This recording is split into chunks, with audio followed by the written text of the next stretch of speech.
ഇനി കോഴിക്കോട് കൂടെ നോക്കാം, അവിടെ എന്തൊക്കെ സംഭവിക്കുന്നു. കോഴിക്കോട് ഇന്നലെ രാത്രിയൊക്കെ പരക്ക മഴയായിരുന്നു. അതുകൊണ്ട് തന്നെ പലതരത്തിലുള്ള നാശനഷ്ടങ്ങൾ, വലിയ രീതിയിലുള്ളതല്ലെങ്കിലും ഈ മരം മുറിഞ്ഞു വീഴൽ പോലെയുള്ള നാശനഷ്ടങ്ങളൊക്കെ ഉണ്ട്. ഇന്നലെ രാത്രി മഴയോടൊപ്പം ശക്തമായ കാറ്റും ജില്ലയിലെ മിക്കയിടങ്ങളിലും ഉണ്ടായിരുന്നു. മുക്കം, തിരുവമ്പാടി, കൂടരഞ്ഞി, കൊടിയത്തൂർ ഭാഗങ്ങളിലാണ് വലിയ നാശനഷ്ടമുണ്ടായത്. പല സ്ഥലങ്ങളിലും വൈദ്യുതി പുനഃസ്ഥാപിക്കാനായിട്ടില്ല. കാരശ്ശേരിയിൽ കർഷകന്റെ 300-ലധികം വാഴ കാറ്റിൽ നിലംപതിച്ചു.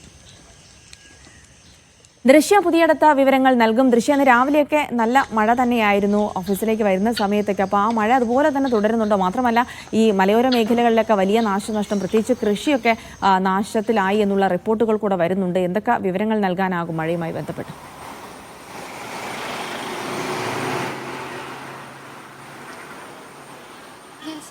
കോഴിക്കോട് ജില്ലയെ സംബന്ധിച്ച് ഓറഞ്ച് അലേർട്ടാണ്. പക്ഷേ ഈ ഒരു കുറച്ച് സമയമായിട്ട് മഴയ്ക്ക് കുറച്ച് ശമനമുണ്ട് എന്ന് വേണമെങ്കിൽ പറയാം. പക്ഷേ ഈ മലയോര പ്രദേശങ്ങളെ സംബന്ധിച്ച് നോക്കുകയാണെങ്കിൽ മുക്കം ഭാഗത്തേക്കൊക്കെ ഇപ്പോഴും മഴ തുടരുന്നു എന്നാണ് നമുക്കറിയാൻ സാധിക്കുന്നത്. ഈ പറഞ്ഞതുപോലെ മുക്കം, തിരുവമ്പാടി, കൂടരഞ്ഞി, കൊടിയത്തൂർ ഭാഗങ്ങളിലാണ് ഇപ്പോഴും മഴ തുടരുന്നുണ്ട്.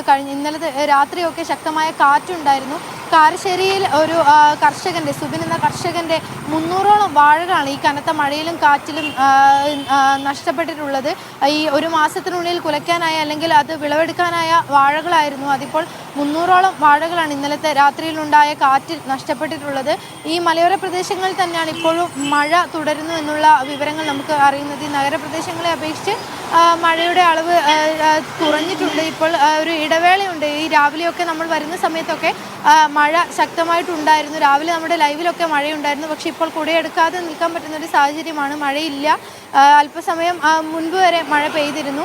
എന്തായാലും നഗരത്തിൽ മഴ കുറവാണ്. ചിലയിടങ്ങളിലൊക്കെ തന്നെ ഈ മുട്ടായി തെരുവിൻ്റെ അടുത്തൊക്കെ ചെറിയ രീതിയിലുള്ള വെള്ളക്കെട്ട്, ചെറിയ മഴ പെയ്യുമ്പോൾ തന്നെ വെള്ളം കയറുന്ന ഒരു സ്ഥലമാണെങ്കിൽ പോലും ചെറിയ രീതിയിലുള്ള വെള്ളക്കെട്ട് മാത്രമാണ് അവിടെയും രൂപപ്പെട്ടിട്ടുള്ളത്. മറ്റ് ഇടങ്ങളെ അപേക്ഷിച്ച് നോക്കുമ്പോൾ അവിടെയൊക്കെ മഴ എന്തായാലും വെള്ളക്കെട്ടൊക്കെ കുറവാണ്.